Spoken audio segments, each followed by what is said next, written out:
Timbalan Yang di-Pertua, di atas ruang untuk kemahaman bersama dengan semua ahli Dewan bagi membahas RUU Rang Undang-Undang Perbekalan 2025 yang juga dikenali sebagai Belanjawan 2025. Saya yakin rakan-rakan ahli parlimen yang lain sudah membangkitkan berbagai perkara yang berkaitan dengan kebajikan dan keadilan untuk semua golongan rakyat, seperti isu perluasan cukai SST, penyasaran subsidi petrol, pendidikan serta kesihatan, gaji minimum dan sebagainya.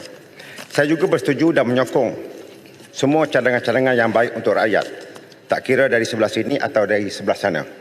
Jika ianya merupakan suatu kebaikan untuk negeri dan negara kita, dan mana-mana yang merupakan teguran kepada kerajaan, anggaplah itu tandanya kita sebagai manusia biasa.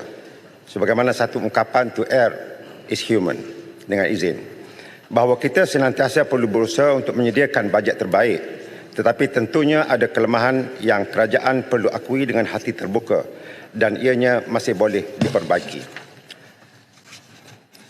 Tuan Yang di-Pertua, sebagaimana yang pernah saya nyatakan dalam Dewan Yang Mulia ini dan juga disebut oleh semua ahli-ahli Dewan yang lain, sesebuah kerajaan mempunyai tanggungjawab terhadap semua peringkat dan golongan rakyat, tak kira latar belakang mereka, agama, kaum, tua, muda, miskin, hatta orang berada dan kaya sekalipun ada hak yang wajar ditunaikan oleh negara kepada mereka dan vice versa. Oleh yang demikian, dalam usaha untuk menambah sumber kewangan negara demi pembangunan ekonomi dan sosial, kerajaan mestilah cermat dan berhati-hati agar dalam masa yang sama ia turut mengurangkan bebanan yang ditanggung oleh rakyat dan turut berlaku adil kepada semua. Inilah intipati maksud firman Allah Ta'ala dalam Al-Quran dalam surah Al-Ma'idah ayat 8 yang bermaksud, hendaklah kamu berlaku adil kepada sesiapa jua, kerana sikap adil itu lebih hampir kepada takwa. Sebagai contohnya, apabila disebut mengenai T15 yang dirujuk sebagai maha kaya, kita terpinga-pinga kerana T15 yang tidak jelas perinciannya ini sebenarnya jauh dari ungkapan maha kaya yang sebenarnya ditulis dalam teks bajet sebanyak 3 kali dan diulang dalam ucapan sebanyak 8 kali semasa pembentangan. Perkara threshold sama ada T15, T10 atau T5 ini wajar ditentukan lebih awal dengan cermat dalam merangka sesuatu bajet dan bukannya disesuaikan definisinya apabila sedar kelompok ini bukanlah daripada kelompok maha kaya. Alhamdulillah, kerana kerajaan bersifat responsif dalam hal ini untuk menentukan threshold baru kelompok ini, sebagaimana yang dilaporkan oleh media pada hari semalam sebagai T10. Kita pun tak tahu betul atau tidak lagi. Penentuan yang baru ini juga, kerajaan juga masih mesti bersifat adil kepada mereka. Tak kiralah siapa ada daripada golongan T10 atau T5, kerana golongan ini juga akan bertanya, motivasi dan perkhidmatan apa yang akan kami dapat dengan membayar cukai yang paling banyak ini. Tuan Yang di-Pertua, dalam pembangunan ekonomi sesebuah negara, ia sering terkait dengan kesan sampingan, terutama berkaitan dengan kelestarian sumber ataupun sustainability resources dengan izin. Di atas kesedaran ini, usaha membangunkan ekonomi dan teknologi hijau semakin menjadi penting untuk diusahakan. Sebuah kajian antarabangsa yang bertajuk Motivation for a Sustainable Ethos dengan izin yang diterbitkan oleh Springer Link pada Januari 2023 membuktikan bahawa penerapan prinsip pembangunan mampan dalam sesebuah polisi mampu untuk memberikan manfaat dan kesan positif kepada ekonomi dan masyarakat awam. Terutama ianya akan menjadi satu keperluan kepada syarikat besar luar negara. Justru dalam membangunkan sektor ekonomi dan teknologi hijau ini, selain menjadikan matlamat pembangunan mampan SDG sebagai kayu ukur prestasi, Indeks Prestasi Alam Sekitar atau Environmental Performance Index EPI dan Indeks Masa Depan Hijau atau The Green Future Index GFI wajar juga dijadikan sandaran oleh kerajaan. Untuk makluman Dewan Yang Mulia ini, EPI dan GFI ini diasaskan oleh Yale University dan MIT Technology Review Insight. Selain mempunyai indikator yang menyeluruh, ia juga mendapat pengiktirafan daripada Forum Ekonomi Dunia WEF. Tuan Yang di-Pertua, ramai yang khawatir pembangunan mampan ini hanya layak dilaksanakan di negara maju kerana ia melibatkan suatu kos yang tinggi Namun saya percaya di sana terdapat pelbagai cara yang boleh diterokai untuk mengatasi cabaran ini. Antaranya ialah pihak kerajaan membentuk suatu kerjasama awam swasta yang dirangka melalui Pelan Induk Kerjasama Awam Swasta yang bukan sahaja memanfaatkan negara di peringkat antarabangsa, bahkan turut memberikan peluang kepada negeri-negeri untuk melaksanakan pembangunan yang lebih berdaya saing. Kita perlu menyedari bahawa pembangunan negara ini tidak akan terlaksana dengan jayanya jika kita bersikap pasif di peringkat antarabangsa. Justru itu dalam hal ini saya menyokong kedudukan Malaysia yang telah pun dipilih sebagai rakan negara di dalam blok Pakatan BRICS yang kini dipengusikan oleh Rusia. Bukan sahaja ia memberikan pilihan kepada negara kecil seperti Malaysia dalam menentukan naratif geopolitik antarabangsa, bahkan turut memberikan peluang ekonomi yang luas terutama dalam aspek perdagangan, pelaburan dan perkongsian sumber. Apa yang penting ialah Malaysia mestilah memanfaatkan peranan strategik dalam BRICS ini untuk memajukan pembangunan mampan, inovasi teknologi dan kemakmuran inklusif di samping mengukuhkan rangka perdagangan yang berdaya tahan, mempelbagaikan kerjasama global dan meletakkan Malaysia di kedudukan hadapan dalam sektor ekonomi hijau dan pembangunan digital. Supaya penyertaan kita dapat dioptimumkan, saya menggesa pihak kerajaan untuk membentangkan kepada Dewan Yang Mulia ini mengenai objektif yang boleh dicapai ataupun achievable objectives dengan izin, petunjuk prestasi yang boleh dinilai atau measurable performance indicators dengan izin, dan langkah-langkah strategik yang mungkin diambil untuk menunjukkan tindakan serius penyertaan ini akan memberi hasilnya, dan bagaimana pihak di negeri-negeri yang ada dalam negara kita ini, bagaimana pihak syarikat berkaitan kerajaan atau GLC dan syarikat-syarikat tempatan boleh sama-sama mengambil manfaat daripada penyertaan dalam BRICS ini.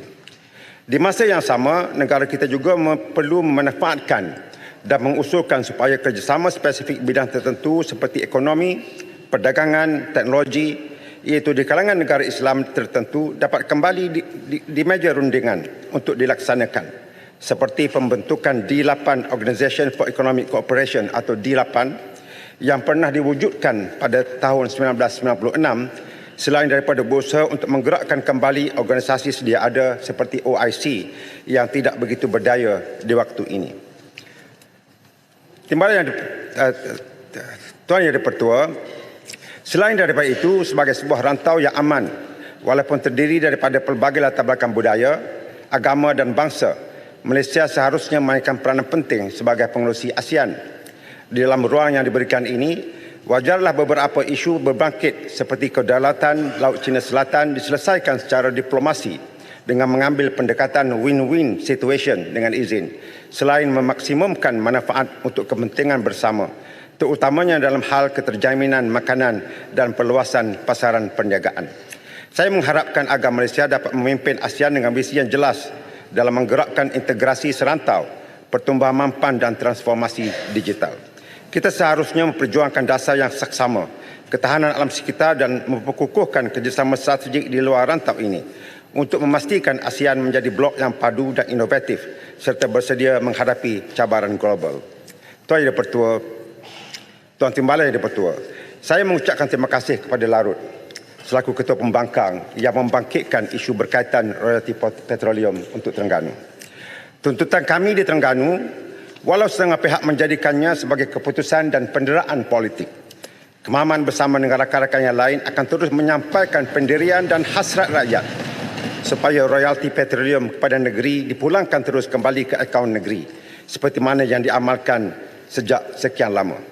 Inilah antara contoh yang berlaku apabila tujuan politik mengatasi segalanya, maka ditimbul dan digunakanlah pelbagai alasan seumpama mengalih tiang gol dan berbagai syarat baharu untuk menidakkan tindakan penyaluran wang royalti petroleum secara terus kepada kerajaan negeri. Tuan Yang Di-Pertua, saya mengucapkan terima kasih kepada Yang Amat Berhormat Tambun selaku Menteri Keuangan dan Perdana Menteri kerana terdapat beberapa projek diumumkan secara langsung untuk negeri Terengganu di dalam ucapan pembentangan belanjawan baru-baru ini. Ianya adalah berkait dengan ikhtiar yang pertama pembangunan terangkum, yang kedua menangani musibah bencana, ketiga kerangka insentif pelaburan baharu, keempat pembaikian kemudahan pelancongan sempena tahun melawat Malaysia 2026, kelima berkaitan peralihan tenaga, keenam keenam pemerkasaan TVET dan ketujuh pendidikan anak-anak autistik. Terima kasih daripada kami. Namun begitu, apa yang menarik perhatian saya adalah terdapat syarat yang diletakkan bagi peruntukan di setengah negeri seperti berdasarkan prestasi. Namun tiada syarat ini pada di setengah-setengah negeri yang lain. Saya mencadangkan agar suatu kaedah atau formula yang lebih jelas diperkenalkan agar negeri yang dikategorikan ini tidak dipinggirkan. Namun pada masa yang sama, negeri maju terus menerima geran serta peruntukan yang lebih tinggi. Tambah pula bagi memastikan elemen ketulusan dalam setiap pemberian kepada negeri-negeri, maka amat wajarlah Kerajaan Persekutuan melaksanakan fungsi pelaporan terhadap semua peruntukan yang disalurkan, termasuklah peruntukan istimewa atau special allocation dengan izin.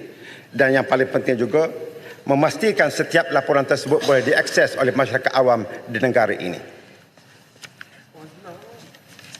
Kalau boleh, Kemaman setujukah dengan apa yang disebut oleh Ketua Pembangkang supaya ada dasar fiskal federalism yang lebih adil dan saksama untuk negeri-negeri? Terima kasih kepada Indra Mahkota, sangat bersetuju dan minta itu dimasukkan dalam ucapan saya. Maka sudah tiba masanya kerajaan memperkenalkan mekanisme baru, contoh seperti Independent Grant Council dengan izin, sebagaimana yang diamalkan di Australia dan Pakistan, agar pemberian kepada negeri diberikan secara berobjektif dan tidak dipengaruhi oleh sentimen politik kepartian, yang akhirnya rakyatlah yang menjadi mangsanya. Selain daripada itu juga, dalam mencapai keseimbangan dan keadilan dalam perkara yang melibatkan federalisme fiskal yang disebutkan dalam soalan tadi, maka adalah lebih baik dilaksanakan reformasi juga di peringkat dalam fungsi dan operasi Majlis Keuangan Negara, supaya ianya menjadi forum dan ruang untuk negeri-negeri bagi terus berkembang maju. Tuan Yang Dipertua, di kesempatan ini juga saya ingin menyentuh beberapa perkara secara sedikit berkenaan dengan sektor pendidikan tinggi. Dari aspek peruntukan, Kementerian Pendidikan Tinggi menerima peningkatan hingga 10.4%, iaitu kepada 18 bilion dan merupakan antara kementerian yang menerima peruntukan tertinggi.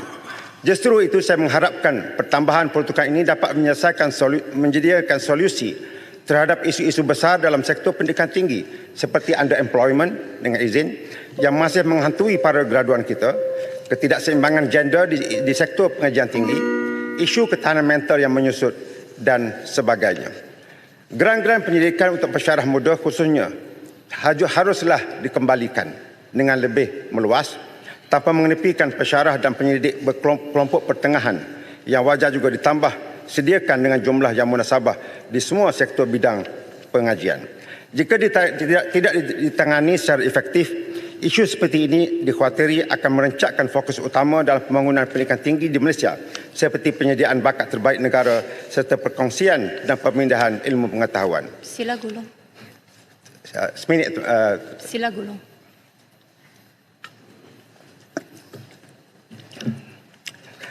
Mengakhiri ucapan saya pada hari ini, suka untuk saya menyampaikan beberapa permintaan daripada kawasan Kemaman bagi mendapatkan perhatian kerajaan untuk diteliti dan diambil tindakan.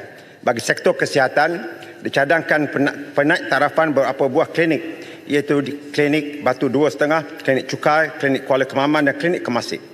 Permintaan ini mengambil kira faktor pertambahan jumlah pesakit dan kemudahan infrastruktur yang lebih baik. Kedua, disebabkan pertambahan penduduk dan penempatan di kawasan tertentu yang memerlukan pertambahan kekuatan anggota keselamatan dan dengan kewujudan pertambahan kawasan industri, saya mohon perhatian dan tindakan kerajaan untuk menaik taraf penduduk polis di Kemaman, menaik taraf jawatan ketua polis balai dan ketua polis daerah kepada jawatan hakiki yang lebih tinggi. Saya akhiri ucapan saya, perbahasan saya ini dengan potongan ayat 134 surah An-Nisa yang bermaksud, wahai orang-orang yang beriman, hendaklah kamu menjadi orang yang sentiasa menegakkan keadilan dan menjadi saksi kebenaran kerana Allah, sekalipun terhadap diri kamu atau ibu bapa dan kaum kerabatmu. Semoga ia menjadi pedoman kita bersama dan sekali lagi terima kasih Tuan Yang Dipertua.